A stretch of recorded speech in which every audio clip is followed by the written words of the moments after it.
Bonjour à tous, aujourd'hui j'essaye la nouvelle Opel Corsa. C'est parti! Première étape, faire le plein.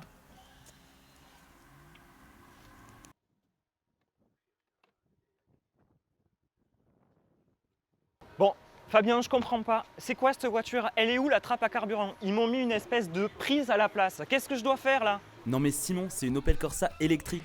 Évidemment qu'il n'y a pas de réservoir à carburant, il faut que tu la recharges avec une prise. Ah, mais c'est une voiture électrique, ok. Bon ben, direction de la station de rechargement la plus proche alors.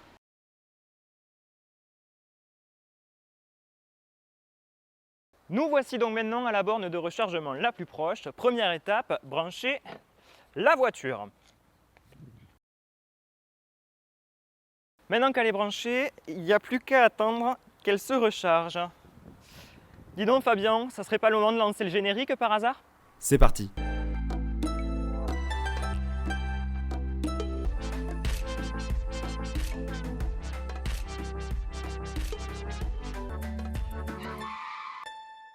Voilà, la voiture est maintenant rechargée. Je vais pouvoir vous souhaiter la bienvenue sur la chaîne En Voiture Simon et nous allons pouvoir commencer cet essai 100% électrique. Aujourd'hui, je vous amène dans la petite ville d'Albi, chef-lieu du Tarn, qui m'est très chère et non pas parce que j'y ai fait 3 ans d'études, mais tout simplement parce qu'elle est juste incroyable. Allons-y, c'est parti!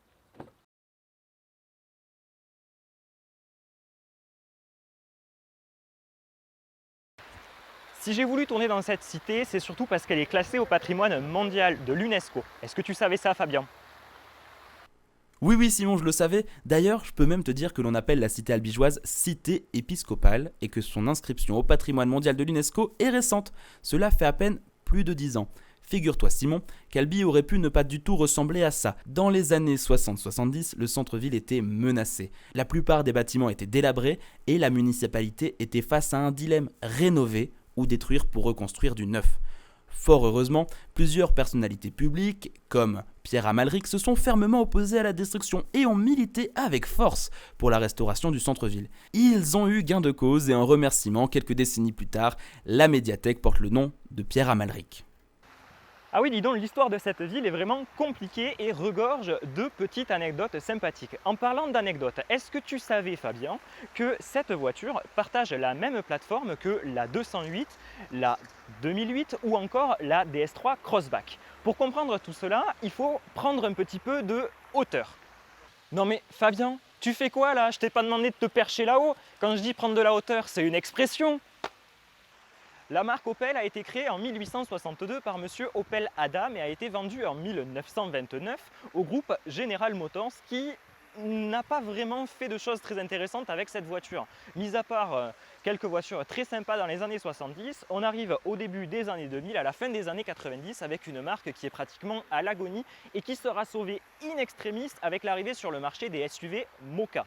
Elle sera donc vendue en 2017 au groupe PSA qui a ensuite fusionné avec le groupe italien FCA et qui a créé le grand groupe Stellantis. Dans une logique de groupe et pour économiser un petit peu des coûts de production, ils ont décidé de créer plusieurs voitures sur le même châssis, la même plateforme appelée CMP, et c'est ainsi que sont nées la 208, la 2008, la DS3 Crossback et bien d'autres.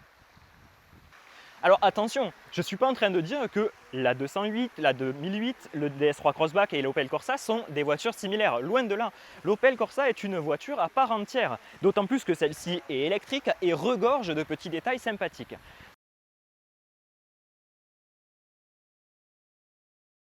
Cette voiture est beaucoup plus discrète que la 208, notamment avec un style plus sobre, plus passe-partout, mais elle conserve tout de même des petites touches de dynamisme, notamment avec le capot nervuré, cette calandre qui est très droite ou ces optiques qui sont vraiment très travaillées.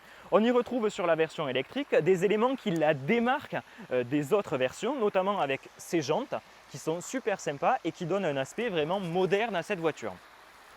Cette version d'essai qui m'a été prêtée par Opel Albi est équipée de la peinture gris quartz et il s'agit de la finition GS Line, c'est-à-dire qu'on est un petit peu au-dessus du milieu de gamme, pratiquement le plus haut de gamme possible. C'est pour ça qu'elle est vraiment très bien équipée. On y retrouve la climatisation, les 4 vitres électriques, le démarrage avec la clé sans fil finalement.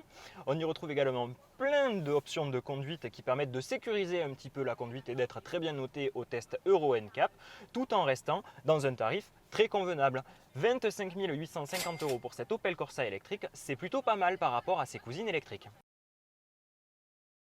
Ce que j'aime beaucoup avec les voitures électriques, c'est leur souplesse et en même temps leur vivacité. Elles sont souples parce qu'il n'y a pas de boîte de vitesse, donc fini les passages de vitesse un petit peu hasardeux avec un à-coup désagréable. Et en même temps, sur les accélérations, comme il y a beaucoup de couples, elles accélèrent franchement et c'est super. Ouais, bon après, il y a toujours le même hic, c'est l'autonomie et la recharge. Opel annonce 337 km d'autonomie, mais en réalité, c'est pas tout à fait ça. Mais ce n'est pas grave. La voiture est super pour les trajets pendulaires, pas besoin de plus au quotidien. Par contre, Simon, oublie tout de suite les longs trajets. Sur la recharge, je me dois de le souligner tout de même, c'est un point positif. Avec les plus gros chargeurs, il est possible de récupérer 80% de la batterie en seulement 30 minutes. Pour faire un bilan de cette Opel Corsa électrique, moi je trouve qu'il est finalement plutôt positif. J'avais des a priori sur cette voiture qui me paraissait vraiment très bon marché par rapport aux autres et après réflexion je comprends pourquoi. Elle est équipée de ce qu'il faut mais sans plus, l'autonomie est largement satisfaisante pour un trajet quotidien donc moi j'ai rien à redire. En attendant, une chose est sûre, en seconde voiture, moi je veux bien la garder. Oui, mais n'oublie pas de la ramener chez Opel Albi à la fin de la journée quand même, Simon.